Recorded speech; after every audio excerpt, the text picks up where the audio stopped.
Who is Elon Musk? In geography, my world. In reality, my life. In history, my king. In mathematics, my solution.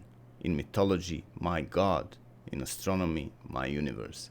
If I'm blind, he's light. If I'm hungry, he's food. If I'm sick, he's medicine. For me, he's everything.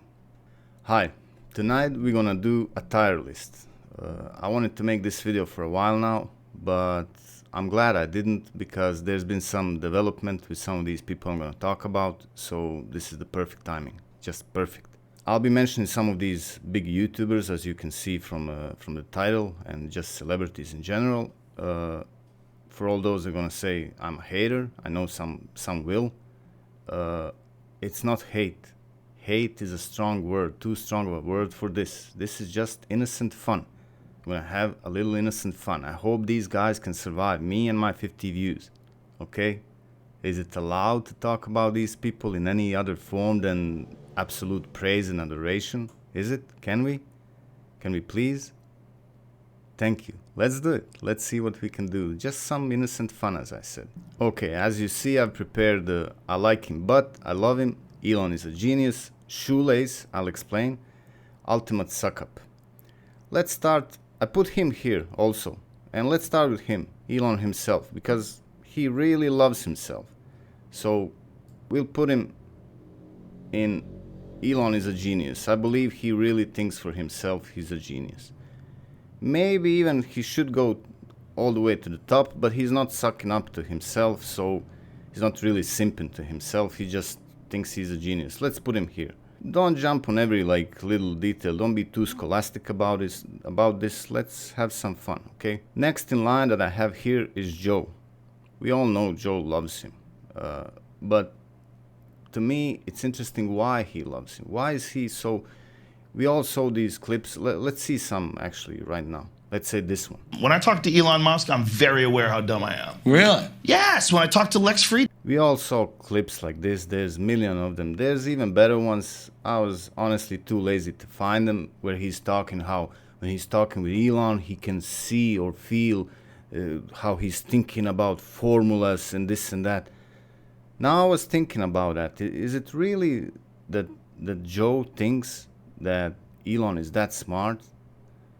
Joe is not a genius, but he's not stupid at all. He's not stupid, and he knows people. So to me, it was really weird. Why is he simping so hard for him? Then it occurred to me, I realized what's going on here. Joe holds really dear to the idea that the richer you are, the smarter you are. Or the other way around, the smarter you are, you're gonna get richer.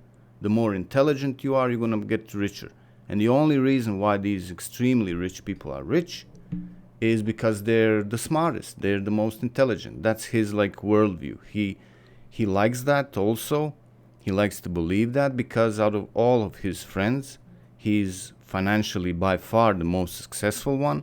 So to him, it's nice to think like that. He held that belief before. He's not original in that. A lot of people think like that. The smarter you are, you're gonna earn more money. And all these people who are extremely rich, that's only because they're really smart and they don't sleep also. That's part of the myth. They don't sleep. They sleep 2 hours a day. Just don't sleep and be the most intelligent and you're gonna end up a billionaire. All other factors are irrelevant. That's the only thing that you need. Only two things. Lack of sleep. You don't need sleep because you're so intelligent. That's what he kind of believes. And since he got so rich, and compared to all his colleagues, like here Andrew Schultz or whatever, all his Brandon and Callan and Dylan and whatever, all his friends are not even close. All his colleagues, he outran them all. He's the richest, so naturally he would like that myth to be the truth and for everybody to accept that. So that's why when he's in company of the richest guy, Elon is not the richest anymore, but he was in the time when Joe was making this podcast and all these interviews with Elon and stuff. So to him, it just goes naturally to assume that he must be because I'm so smart. Joe always says how he's dumb and I'm just a average Joe. I'm stupid. He likes saying that, but that's him playing modest. He actually doesn't think that. He thinks he's very smart. And he thinks he's smarter than all his friends. But then Elon, since he's richer than him like, I don't know, 1,000,000 times, he must be like at least 1,000 times smarter, which has to be some like insane amount of smartness. He has to be like, wow. So he kind of believes that, really. So we're gonna place him. Joe really belongs here, yeah. Thinking Elon is a genius. But also, here's my prediction. Notice now, when Elon's image is kind of cracking, and he's not the richest anymore. He fell off, and he's gonna probably fall even deeper in this year.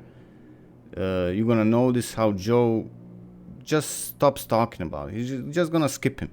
He's not gonna mention it so much. He's not gonna go justifying that. He's gonna just ignore the existence of Elon. It doesn't exist anymore. He's done with him. I'm gonna skip Jeremy for now from quartering. Let's talk about Dave Chappelle. I don't know their relationship really. I don't know why did he bring him on that stage. Remember when he brought him on stage and Elon got booed? But I really think he was expecting people to be like, yay, Elon, woohoo, so cool, Elon is here with us, yay. Because that's how he feels. And with Dave, I think he's just fascinated with his money, the amount of money, sheer power of money. And he feels like kind of honored that he can like hang around and chill with people like that. I believe it's that. I could be completely wrong though. I'm not sure. Maybe some of you in the comments could tell me like something more about that relationship, how it came to that idea even to bring him there, and how did Dave read the room so wrong to assume that they're gonna love Elon there. Maybe he didn't even expect that. Maybe he expected Elon to be booed, to be like humiliated there for some reason. But I don't think so. That kind of seems too far stretched. So I think with him it's just I love him because he's rich and he's Elon, and it just it feels good being around people like that, because I'm just a regular dude that should never have expected to be able to hang around with people like that, and now I can. So there you have it. Then we have this guy. Is it Chris Anderson or something Anderson? I even forgot his name. He's so insignificant, except he's the owner, I believe, of TED Talk. At least the founder of TED Talk. And he did that huge interview with Elon where he's like, I don't know what was that. He's like talking 2 hours with him, and Elon is saying so many really stupid things, like, and making crazy announcements, and just being Elon like usual. Everything's like gonna happen next year. We're gonna have everything. We're gonna have, Star Trek just in 2 years. And this guy is just eating it up and like, wow, amazing. He didn't oppose him at all. There's nothing. The smoothest interview I ever saw. So with him, he also believes Elon is a genius. Yeah, for sure. He's a genius. Then, let's take Lex. I really dislike this guy, I have to say. Also, when I say I dislike him, I know somebody's going to ask me why.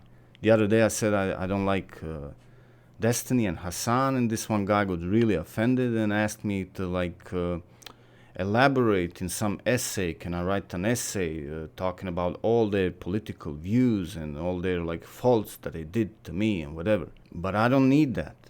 Just a couple of weeks ago I made a video about Sabine Hohenfelder, where I argued with her about existence of free will. She made a video where she claims there's no such thing as free will, and I kind of disagreed. I tried to argue somewhat. I got downvoted really seriously, ratioed. People didn't like it, and a lot of people went to explain to me why am I wrong and why there's no such thing as free will. And then a couple of weeks later, people expect me to have free will in deciding who I like, who I dislike. But basically, I think that if anywhere there, we don't have free will. Most people, including me, what we actually do. We see somebody, hear them talk, and we really quickly decide, like, somehow in ourselves, we decide if we like them or not. And then we rationalize it. We find reasons why we like them or dislike. And then the same thing can be used to like or to dislike somebody. The same feature of that person, the same thing that they're doing, whether they're, I don't know, like let's say Jeremy here from Quartering, he's an alcoholic, and I kind of like him. So I like even him being an alcoholic. To me, it's kind of cute. There. But in some other case, if I didn't like him, then, oh, he's an alcoholic. So we just like or dislike people, and then we find reasons for it. With Lex, I just don't like him. And the reasons, one of the reasons is how YouTube is pushy with him. Have you noticed that? I know a lot of people who notice that too. Like, if I let autoplay on YouTube, at least 9 out of 10 times, after whatever I watched, it's gonna be Lex, his podcast. YouTube is really pushing him to a suspicious amount. Usually I consider YouTube to be fair. They have been fair to me all this time. I had even some channels deleted, but I'm not angry or mad because I deserved it. I was breaking the rules like consistently. So okay, they deleted it, it's fine. But also I do have a feeling that I have a fair chance to get to my audience, to spread my channel organically and everything. I did it before and it's happening again, so I feel they're fair. But with him, again, I feel like they are a little bit like there's a person, not algorithm, there's a person deciding to push Lex for some reason. But that's out of this video. We're gonna talk about that maybe next time. Not next time, one of the next times. With Elon, he's really simping hard. Really hard. And you have to wonder, like, what's up with that? Is he's kind of some kind of a scientist? Is he oblivious to the fact that Elon is a dumbass? Like, does he not see it? That this guy is just full of shit? That he's just talking? That he's not an engineer? He's not a scientist? He didn't do most of the things he was saying he's gonna do. I don't have to talk about Elon, like why I dislike him. If somebody here likes him, some of you who are watching this, I'm sorry, what can I do? I don't have to explain. There's a lot of videos explaining in detail why we shouldn't like Elon. And I don't like him for all those reasons and more. What's with Lex that he doesn't see that? That he takes Elon like on the surface as he is selling himself. He is the genius that's gonna change the world. He cares about the planet. He's so concerned. He spends his nights thinking about AI and future of humanity. Not tweeting, not being on Twitter and arguing with people as we see he is doing. No. That's something. There's a couple of Elons. That's one Elon is doing that, while this other one genius is spending his time like thinking, like big thoughts and stuff. So Lex believes that. So he thinks he's a genius, but also the way he's talking about him, I think he deserved to be in a shoelace category. What does that mean, shoelace? That means he's so far up his ass, up Elon's ass, that only his shoelaces are outside still showing, seeing the world. So there, Lex belongs here. Then let's take Steven Crowder. Steven Crowder, you know Steven. Do I even need to talk about him? Well, now with this that's happening with him and little Ben, they had this little argument. It's still going on. Maybe I'll make a video just about that. He likes Elon, but mostly because of that all free speech thing that Elon decided to rebrand himself as this free speecher when he bought Twitter. So now Steven, as he's also a big free speecher and he's selling that's his brand, so he decided to like him. But he doesn't actually like him, and he's kind of a little bit jealous. So he likes like a little bit poking fun at him, but not too much, and still expecting him to do things to like bring about the advent of free speech on Twitter and then the world. That's how he sees it. So he likes him, but then we have Neil, good old Neil. He also thinks Elon is a genius. I believe he thinks he's a genius, and I'm not even surprised that Neil doesn't see through his bullshit, because he's a bullshitter himself. I don't like the guy. He thinks Elon is a genius. We'll put him here.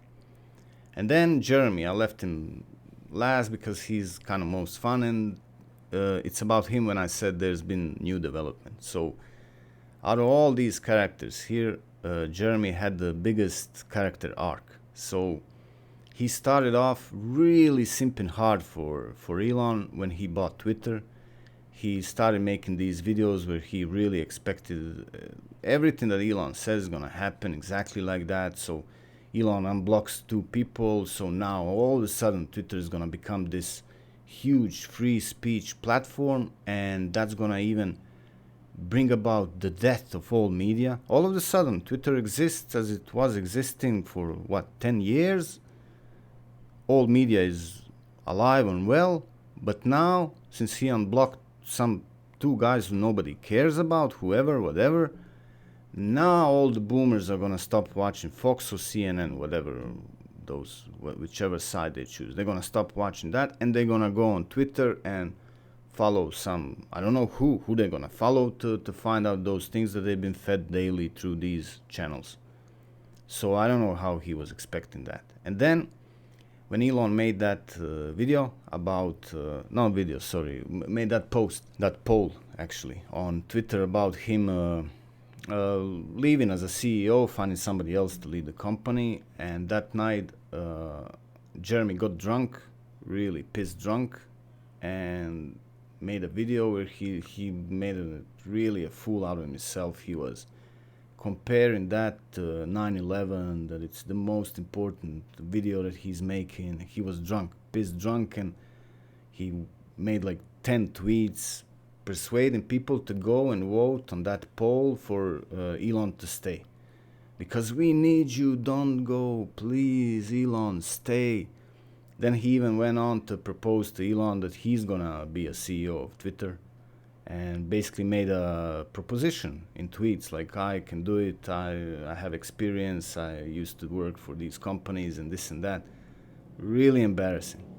And then in the morning he woke up, realized what he'd done, deleted everything, and made a video where he's like saying he had a mental breakdown. But that's not even it. That's not all of it. Then yesterday, he got banned on the free speech platform, Twitter. So it's like a Greek tragedy. He lived to experience the betrayal of his hero.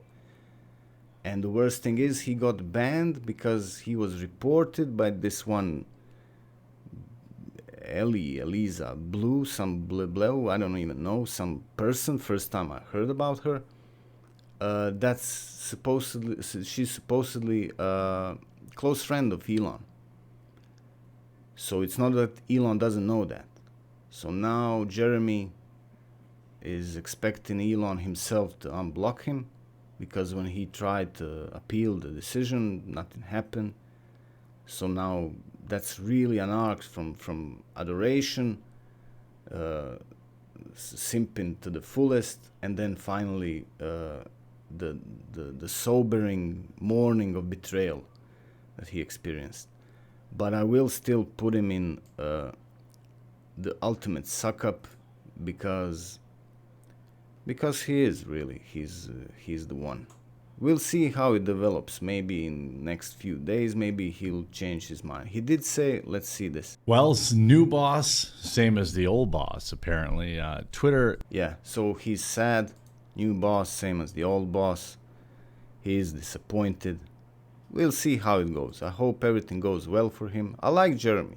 Don't get me wrong, because I put him here, I don't like him. I really like him. And out of all the people on the whatever side of political spectrum, these YouTubers who are talking about politics, I feel that he's pretty honest.